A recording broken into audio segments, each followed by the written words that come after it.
What inspired you founding Universal AI University? I had an opportunity to work in Chicago with the largest hedge funds in 2005, where they were using truckloads, 50 years of our data on multiple parameters, economics, industry trends. Then in 2017, at a meeting with a couple of Stanford professors who were artificial intelligence experts, and they said, by the speed at which the student walks from his apartment to the campus, we can determine whether he or she is a suicide candidate. I was like, wow, that sounded magical. And that's what inspired me to create India's first artificial intelligence university. And we are the world's third. A lot of students have a question that when we look up to the top lines or the people who have successfully climbed the professional ladder, what is one thing that matters the most? Is it all about skills? Is it all about timing? Is it all about networking? Or it's about company choice? Or it's all about your destiny? I mean, learn from every failure. That's the thing. Keep taking risks. अब मेरी तरह risk से इश्क है तो कूद पड़ो, या तो डूबोगे या तो उड़ोगे. At this early age, I'm assuming this going out to young MBAs, take risks with your career. Don't go by the safe path.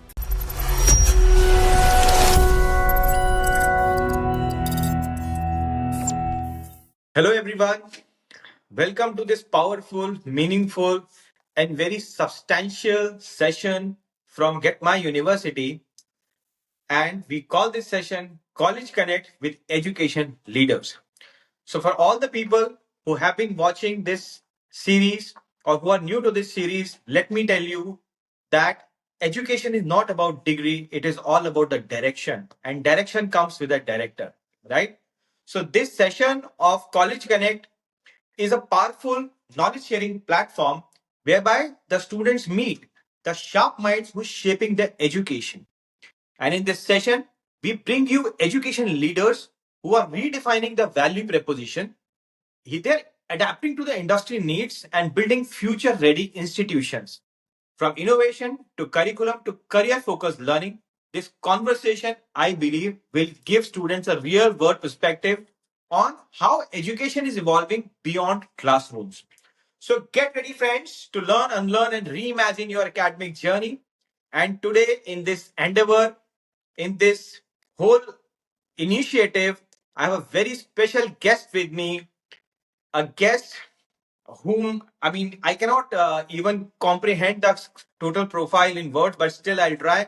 First of all, let me welcome Mr. Tarun Anand, sir, the Chancellor of Universal AI University Mumbai. Welcome, sir. Thank you so much. Wonderful opportunity. Thanks, Anuj.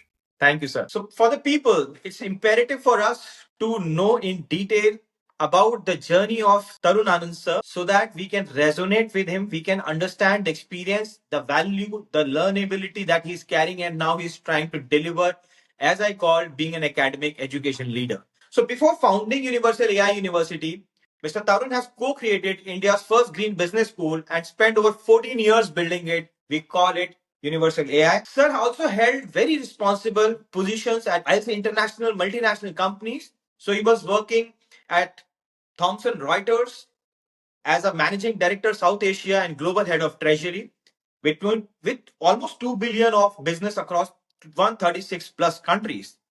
He also co-invented FX Settle, an award-winning settlement solution, and co-founded FX Marketplace, the first centrally cleared FX platform.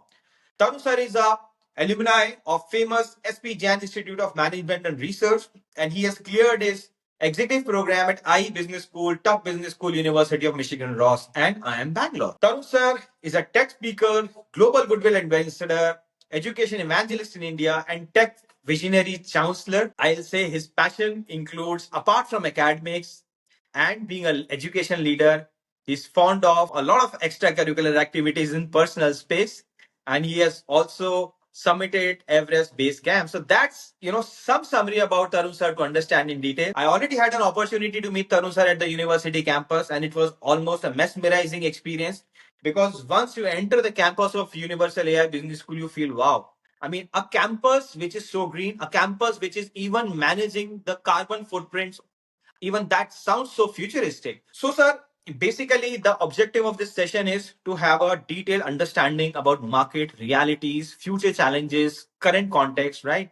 Let me start with the very first question. What inspired you founding Universal AI University? And what are the critical gaps that you figured out in the traditional education system? And you thought probably through your experience learning and your learning style, you can probably try to solve these gaps with Universal AI initiatives, sir. Great, thanks for that. I had an opportunity to work in Chicago with the largest hedge funds in 2005, where they were using truckloads, 50 years of our data, the Thomson Reuters data on multiple parameters, economics, industry trends. And on the basis of that, they would create an algorithm which would trade into the market. So, way back nearly 20 years ago, we were doing machine learning and I was exposed to that. Then in 2017, it was a meeting with a couple of Stanford professors who were artificial intelligence experts, and they said by the speed at which the student walks from his apartment to the campus to his classroom, we can determine whether he or she is a suicide candidate. I was like, wow, that sounded magical to me. I was like, Suicide candidate. Oh my this God. is the power of technology and artificial intelligence. And that's what inspired me to create India's first artificial intelligence university. And we are the world's third. So that was the journey. In terms of the gaps, we realized was clearly, having had a corporate career myself for 2 decades, I like to say that I've been on the other side. So I have gone to the best universities in the world, including NYU, Stern, Columbia, to recruit MBA graduates.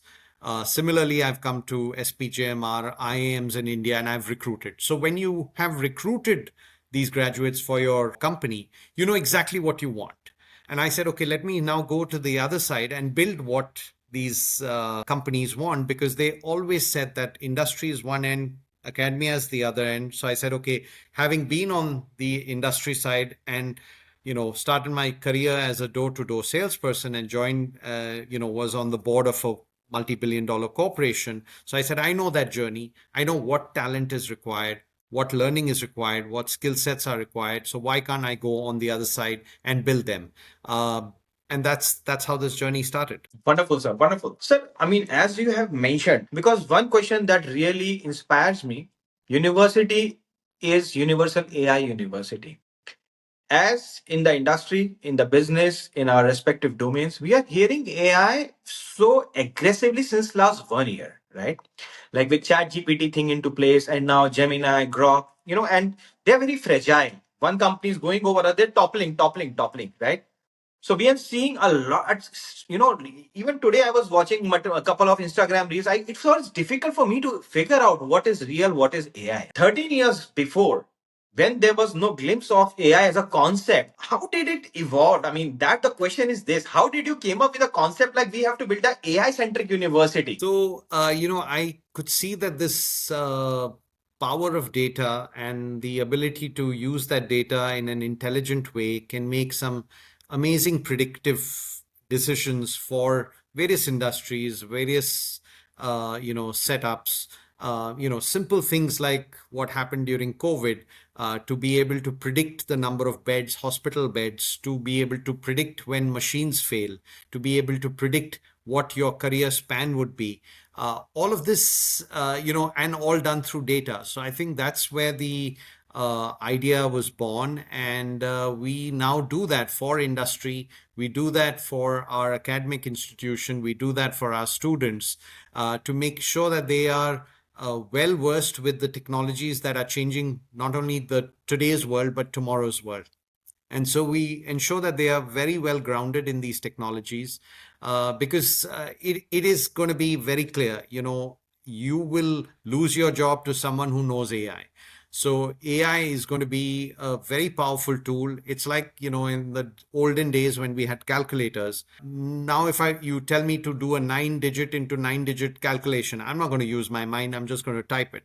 Same way, AI is going to become a tool for all of us, a co-pilot for all of us. The whole world of agentic AI is coming in, that we can use technology to predict the future and to solve some of the most complex problems. So it's a fascinating thing that today, with technology and with artificial intelligence, you can build a billion-dollar company So democratization of the world has truly come about with this powerful technology. And so we are very excited. And it's going to open the world. So we are saying very clearly, it's going to build, like, the number of jobs that it's going to create are going to be 10x of what it's going to take away. If you're a tangawala, you don't know how to drive a car, you're out of a job, right? So that's how it works. So it's an exciting way. And we said that, can we take the higher ground of not only training graduates in this powerful technology, can we not only impact industry? So now we are training the industry leaders. So, dream companies where students want to work, like the KPMGs or the Spotifys of the world, they are being trained at our campus. And that's great because the students are going into these companies. They are dream companies on any campus. And the leaders there are being trained by us. So it puts us in a great position to be able to not only create value for industry, which is what we are setting out, but making sure we create the right talent for industry. So, as you said, AI will create more opportunities, right? So, here comes a very, very interesting, I'll say, observation of mine. What I believe with the AI, there has been a lot of automation around happening. And AI or the machine learning is in itself learning and relearning with a lot of data set being valid. So, what I personally seen jobs at the basic level or the starting level, right, with the basic skill set. As an MBA, if I'm coming, I'm not coming with massive wisdom. I am coming with some basic skill sets, right? In this context, now with AI coming, right? So, what do you feel? I mean, how do you see the role of an MBA evolving in this AI-driven world, right? Will the future's managers will be replaced by AI, or there will be a commotion or suffocation in the market, or probably please clear this air because I am a little confused about how will it No, evolve. no, I'd love this. This one is, for us, a home run because we've thought about this in a lot of detail. So we said that the future Yeah. managers need to be AI powered, right? They need to be power Mm-hmm. users of AI. So there's a foundational Mm-hmm. courses that the moment an MBA steps into the campus, he or she Mm-hmm. needs to be completely embrace AI from day one. So UNESCO came Mm-hmm. up with a kind of a guideline for universities around the world that they should use 15% of AI in their assessments, in their assignments, and so on, in their research papers. We flipped the model. We said it should be 75% because Mm-hmm. we realize the power of AI. And it's shocking the system. So when a student walks in, a graduate walks in, we put him through 5 courses, which we call the Fab Five, and then one more. So they get to learn AI fundamentals. They learn about AI prompt engineering and several other AI tools. They learned about Python. It's a mandatory for a manager of the future. Then AI ethics and governance, and then followed by that they do create ideas using AI. So entrepreneurial ideas using AI. So foundationally, we said they need to be, they're solid, their backbone needs to be AI. Now using AI, how do I solve problems in finance? How do I solve problems in accounting or marketing or operations, logistics, supply chain, human resources? So once your foundation is AI, we're saying now use that to solve. Why are you hired by industry? You're hired by industry, you're paid big bucks to solve problems for that company or that industry. So we are saying now Yeah. using these technologies, you'll be faster in finding solutions, more complex solutions. So that's built in the fabric of the learning. And that's why we think AI powered MBAs.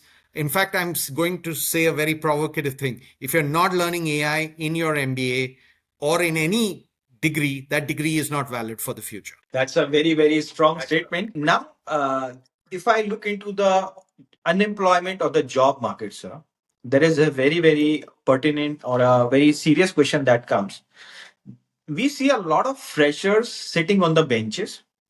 We often see a lot of companies cut sizing the massive workforce, and we often also see the kind of H-1B visas being issued, and a lot of turbulence is there in the market. But still, we have an optimism, or we create optimism that the market is future ready. So, where do you see this? I mean, in terms of employment and the current context, right? This whole long-term structural problem. I mean, is this really a problem, or this is amplified by social media or a fear? No, it is a problem. The reality is there. So, the AI technologies and all these emerging technologies have moved far ahead and have been now applied by industry. But the labor force hasn't caught up to it, right? So the technologies have gone ahead of the race, the labor force. So now every company we're talking to, they're like saying, I need to train 1,500 of my employees on AI.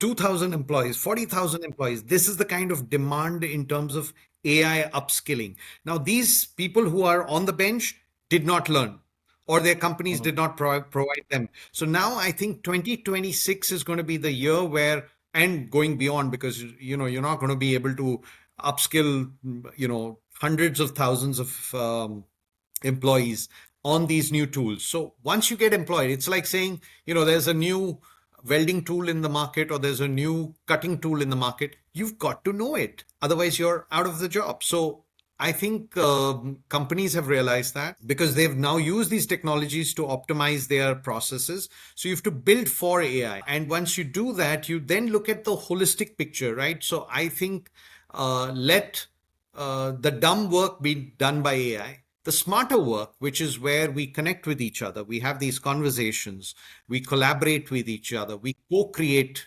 things with each other, we build relationships, because that's the first thing. We empathize, we understand each other. This is going to be of a premium nature. So let's make sure that we get to understand how this machine works and accentuate these other qualities. And the combination is a lethal combination. So if you say, I'm not going to, I don't need to bother about the future of technology or AI, then it's like shooting yourself in the brain. You've got to get on that bus, understand how it's going to add value to you, and then keep developing all the other soft skills I talked about. And that's the lethal combination, and that's for the future. But if you put your head in the ground and say, no, no, no, no, I'm not going to invest in this, then surely you're going to be axed. Very rightly said, sir. And what we are observing, it is all about keeping yourself updated. It is all about keeping yourself tuning, upskilling yourself. Because we have been seeing it's not about job loss at the entry level. People are losing jobs at the leadership positions as well. Till the time they try to resonate them or try to amalgamate with the real world technologies out here. In this context, I have a question which is probably classified for two set of people. One set of people or segment which is young MBA graduates who are coming out. Second is the people who have experienced industry professionals, let's say 5 to 10 years of industry professionals. Please guide with your experience. What are the skill set or what are the upskilling platforms or the mental notions both the segments should come up separately or they keep evolving to sustain and to probably evolve or grow in the careers. So I'm going to start answering that with the opportunity, because people move only Okay. when they see opportunity. They tend to. Yeah. So just to give you an idea, we're working with some mega American corporations, and this is where students come in, and they're working with these companies, whether it's the Tata Group, whether it's the Godrej Group. We're working with a lot of these guys. Now, just look at one machine of, let's say, a massive machine which is worth $1 million. Now, what is the company saying? I want to know when this machine fails. If I can predict the parts, if I can predict the failures, I would be, because these machines need to be 24/7 running, otherwise it'll have a breakdown. So what now is happening is we are creating a digital twin of the machine. This digital twin now looks at the machine and basically is able to guesstimate to a large degree of accuracy, and the accuracy keeps getting better with data. Further, more data, more accurate, right? So if we are at 80% today, in a year we'll be 90, and in a years we'll be 96%, and then possibly go to 98, and then maybe even close to 99. So to create this digital twin of a complex machine, you need 10 or 12 engineers, data scientists, architects, AI architects, and what have you, and testing and so on. Now imagine that's just one machine. Now imagine every machine in the planet, billions, okay? You create a digital twin, you need 10x people working on that to create that. Now leave aside machines, now go to human beings. You look at human beings.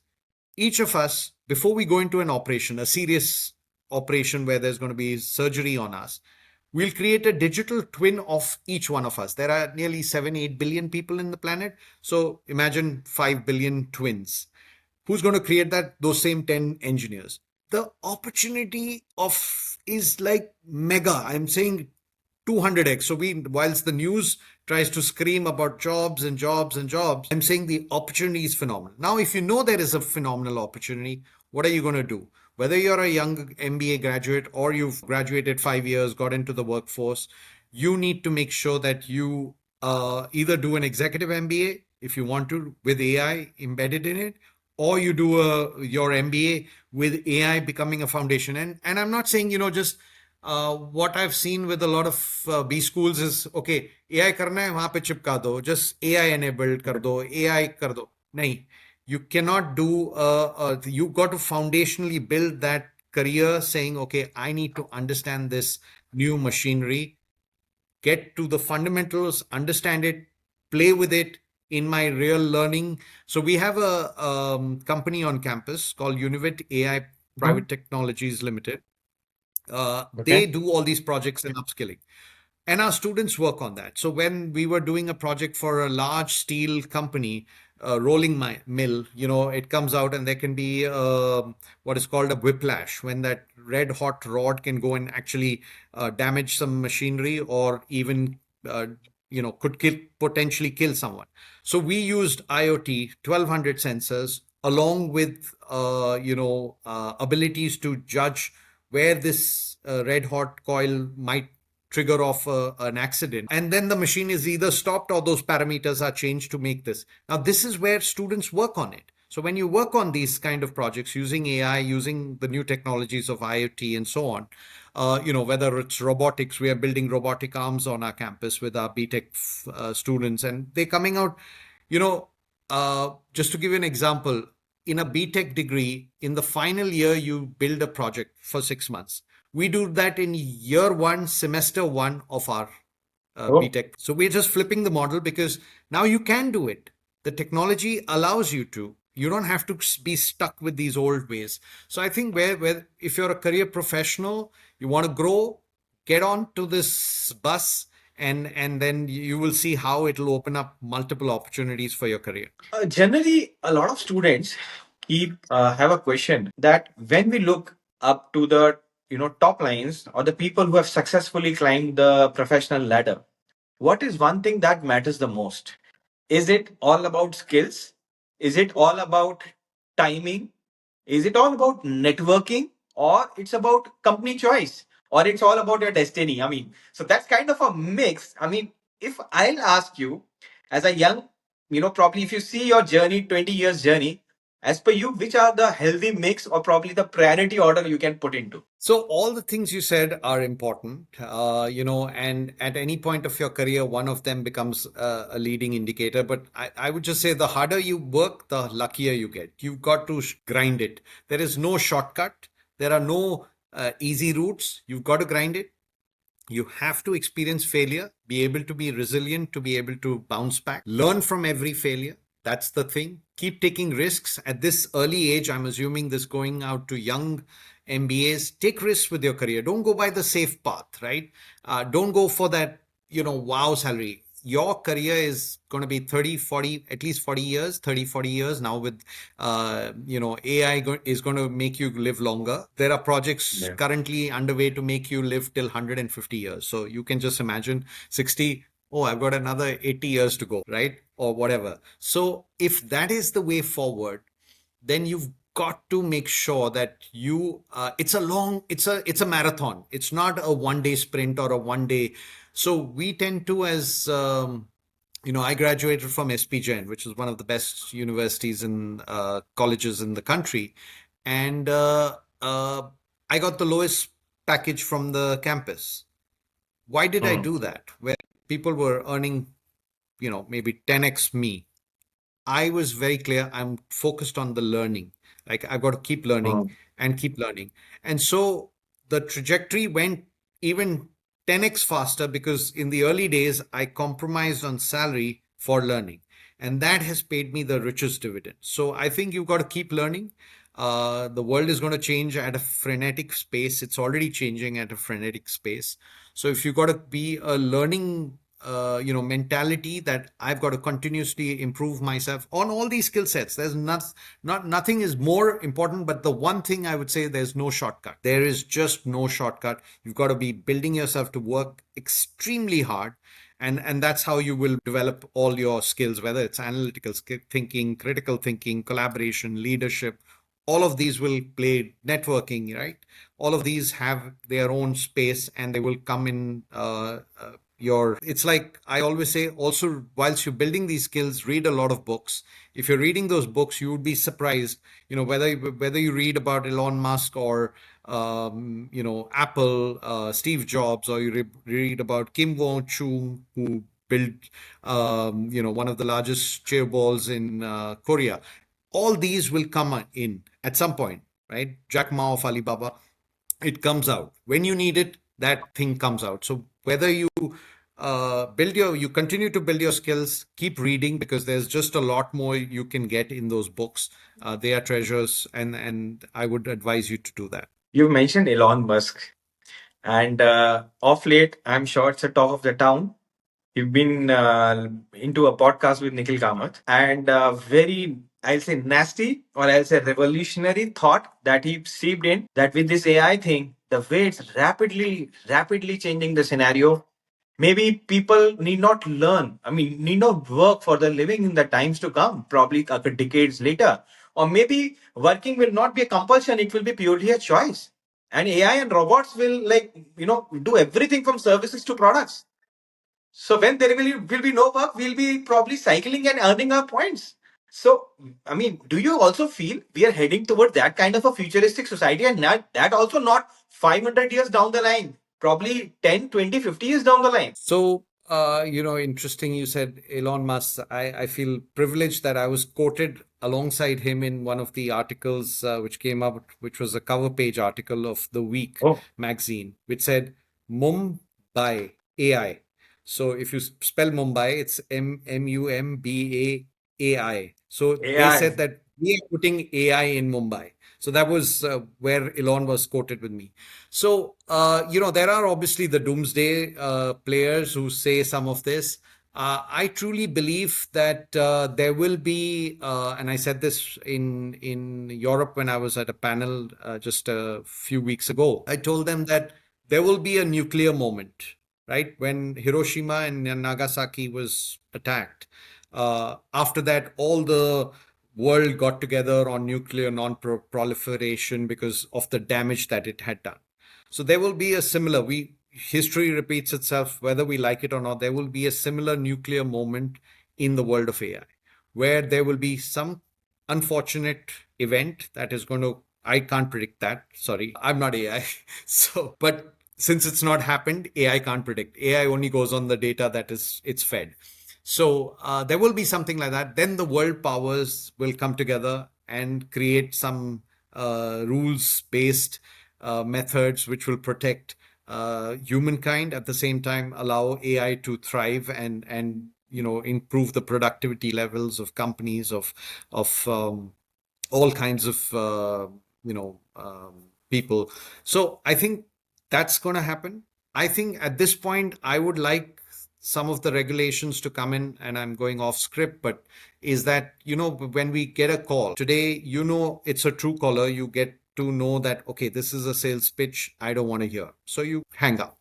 Now, what if you get a call which is from your child and saying, someone has caught me and I'm asking for a ransom. You can't even make out the difference, right?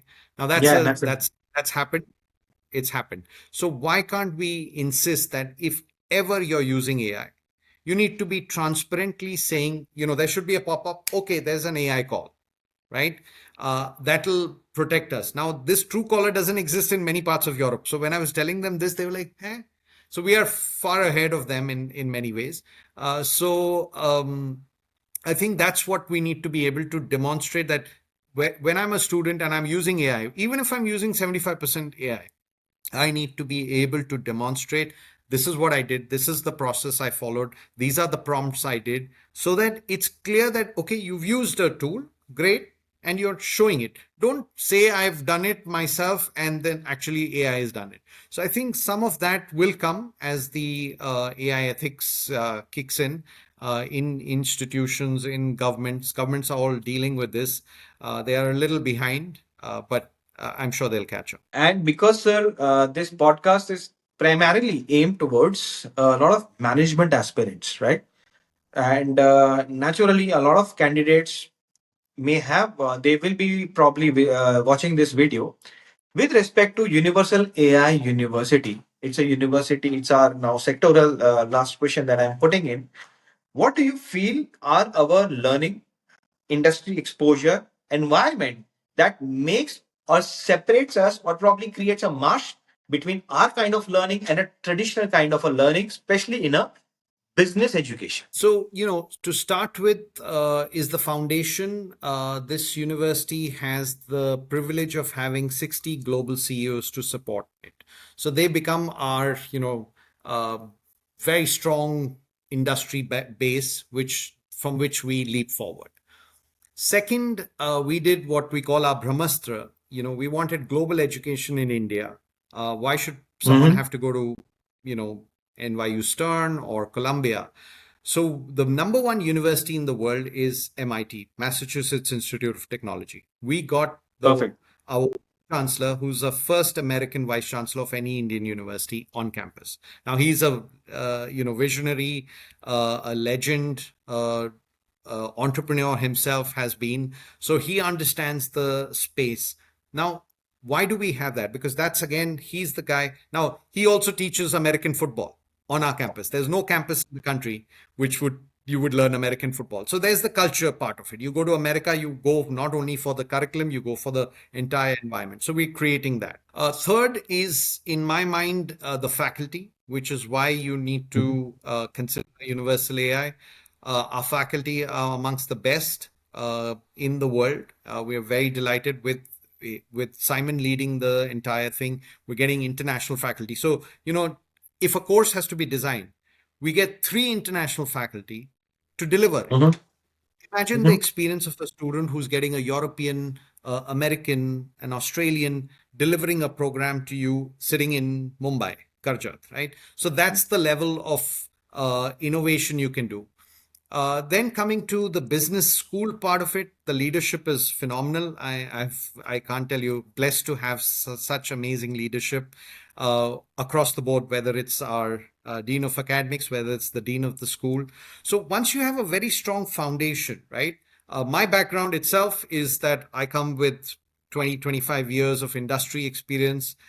Started my career like you on the ground as a sales guy, ringing doorbells, and climbed all the way to have worked, out of London, New York, Hong Kong, and in 60 countries around the world. So I know what's the global. Of course, Simon knows it better than me, but I bring that to the table. So when you have a very Yeah. strong leadership base, that becomes a foundational thing. And you're going to be in business. What better way than having these kinds of people, right? The guys who teach you finance would have been 2-3 decades as a leading banker. The guy who's teaching you operations has run a global operations cell. The guy teaching you HR was CHRO of a 20,000 crore company, right? That's the kind of value. The guy teaching you marketing is a guy who worked for GE as product management. So those are the guys you're learning from. So that's the foundation. The second is how you learn, right? What the world calls is pedagogy, we call as andragogy, because it's for higher education. Here we are very clear that everything starts with, of course, I talked about the foundational layer of AI, which is going to be very, very important. Once you've understood that, you're going to solve problems. So we actually mandate that students go through a 1 month in term trimester 2. They go into industry in a multidisciplinary way, solve a problem, come back. Then they again study for 2 months, 2.5 months. Then they go again for a 1 month, what we call CMAPs. They go and study there. Then they come back. Then in the then they go for the internship. So in 1 year, they've already gone through possibly 3 companies, 3 industries. Then they come back. In term 4, they do a CAP, which is a consulting project, which again, they're going to another industry and solving a problem. Then they write a research project. They also go to solve for the, we have something called a smart project. So everything is hands-on learning, right? Because you've got to get your hands dirty. Gone are the days you'll be sitting listening to a lecture. It's not happening. Those faculty who deliver lectures with Gyan, AI can do a better job. By the way, we've created our own 24/7 AI, not a large language model, but a small language model where you can go and ask any questions and it'll answer, right? So, and it's available 24/7. So that's the kind of thing. Sorry, I digress to the AI part. But so once you go through this andragogy of learning by doing, or learning by experiencing, I think you are very well confident when you go into an interview in front of a company, you're going to be saying, oh yeah, I solved that project problem for that company. I solved that problem. This is how we went. I solved that. What? Sign me on, right? And then this is just in the classroom or in the academics. Outside that, which I think is 50% of your learning is in the classroom, 50% is more outside. In fact, it might start moving to 80% outside. We have a private limited company on campus called ExcoLearn Private Limited. This is different from the earlier private limited company I talked. Here, students become employees on day one when they join. They can get senior, and by the time they finish their MBA, they could even be a CXO, a chief finance officer of a company. They're solving problems, they're hiring, they're firing, they're making losses, they're making profits, they're creating new products, they're taking them to market. This is what companies do. So you have the experience. Imagine when you join and you say, I was CXO, I'm CMO, I'm CEO. Even the CEO is also a student. I'm CEO of a company. What? You're a CEO, you just finished your MBA. Yeah, I manage a team of 100 people. I hire, I fire. Wow, bring this guy on. So that's the kind of thinking behind everything that you've got to learn by doing and experiencing. And I think combination of the leadership, combination of the world-class faculty, combination of the pedagogy, andragogy, I think this is what we bring to mind. And then we go one step further and we say no student left behind. So we have student experience and success managers who are very clearly targeting every student, again, using that data to track every student, whether he's playing a sport, whether he's done this or that project or this, and then that allows us to then determine what that future will be. So we are, kind of industry leading academy. Sir, one important thing that I've personally experienced at UBS And campus, remember, UI I University didn't talk AI. of I didn't even talk about No, the no, infra. no. That's No, the it's beauty. about environment. I'll tell you, I've been to a couple of colleges whereby they have a very structured infrastructure. Structured means students can go this way only, they have to wear uniforms. It's kind of a military environment.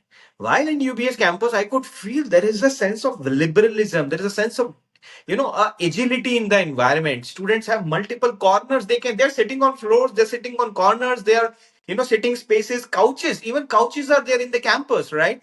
So it's such a casual, it's such a comforting environment.